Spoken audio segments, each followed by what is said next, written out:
Assalamualaikum warahmatullahi wabarakatuh. Perkenalkan, nama saya Mutia Ramadhani dengan NIM 23030200080. Di sini saya akan membawakan materi yang terkait dengan pemerintahan daerah di Indonesia.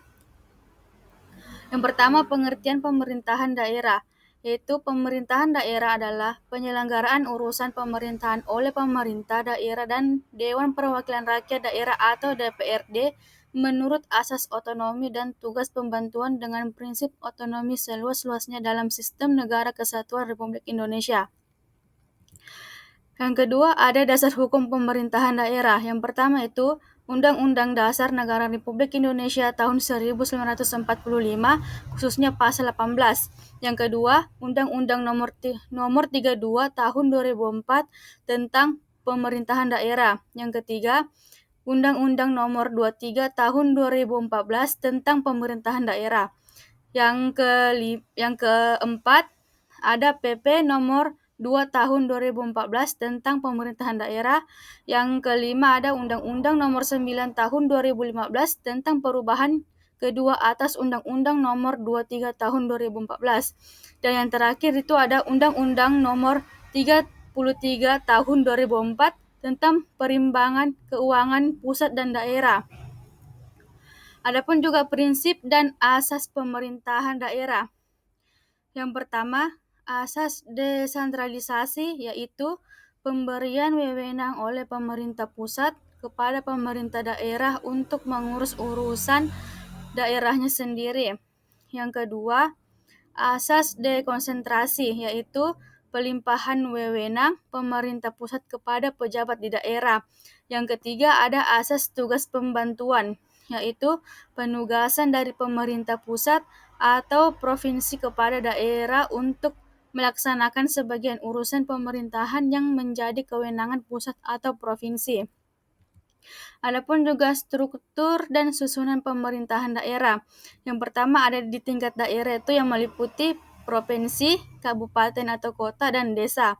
Yang kedua, pemerintahan daerah yang meliputi gubernur, bupati atau wali kota, dan kepala desa. Kalau DPR itu ada DPR provinsi, DPR kabupaten kota, atau Badan Permusyawaratan Desa atau BPD. Pemerintahan daerah terdiri dari kepala daerah atau gubernur, bupati, wali kota, dan DPR sebagai lembaga legislatif daerah. DPR berfungsi menyerap dan menyalurkan aspirasi masyarakat serta melakukan pengawasan terhadap pemerintah daerah. Kenapa ini malah, Cok? Adapun yang jenis daerah otonom. Yang pertama itu daerah otonom biasa atau swatantra, yang yaitu umumnya provinsi, kabupaten, dan kota. Dan yang kedua itu ada daerah otonom khusus atau istimewa. Contohnya ada DKI Jakarta, di Yogyakarta, Aceh, Papua, dan Papua Barat yang memiliki keistimewaan tertentu dalam pengelolaan pemerintahan dan budaya sesuai peraturan undangan. Adapun tujuan dan fungsi otonomi daerah yaitu meningkatkan pelayanan publik dan kesejahteraan masyarakat daerah.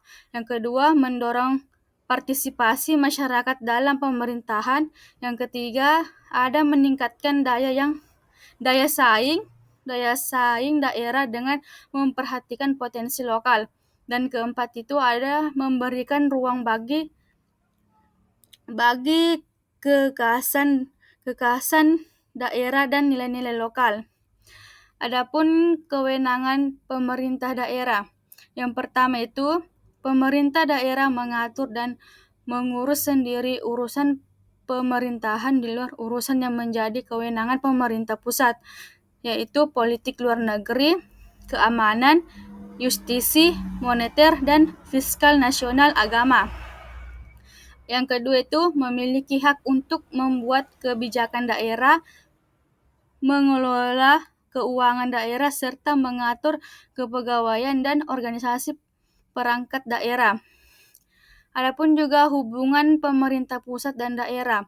Yang pertama, hubungan diatur secara koordinatif dan harmonis untuk menjaga efektivitas dan efisiensi penyelenggaraan pemerintahan. Yang kedua, ada pemerintah pusat tetap memiliki kewenangan pada urusan strategis nasional, sementara daerah diberi keleluasan dalam mengelola urutan dalam negeri sesuai karakteristik dan kebutuhan lokal. Yang ada pun juga perkembangan dan tantangan.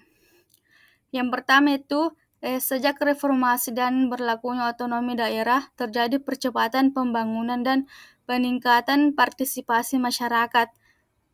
Tantangan yang dihadapi meliputi harmonisasi antara pusat dan daerah, pengelolaan keuangan, serta penguatan kapasitas sumber daya manusia.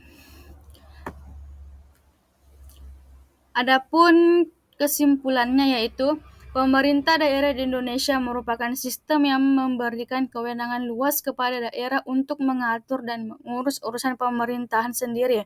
Dengan tetap menjaga prinsip NKRI, sistem ini bertujuan meningkatkan pelayanan publik, partisipasi masyarakat, dan kesejahteraan daerah serta memperkuat demokrasi dan keadilan sosial di seluruh wilayah Indonesia.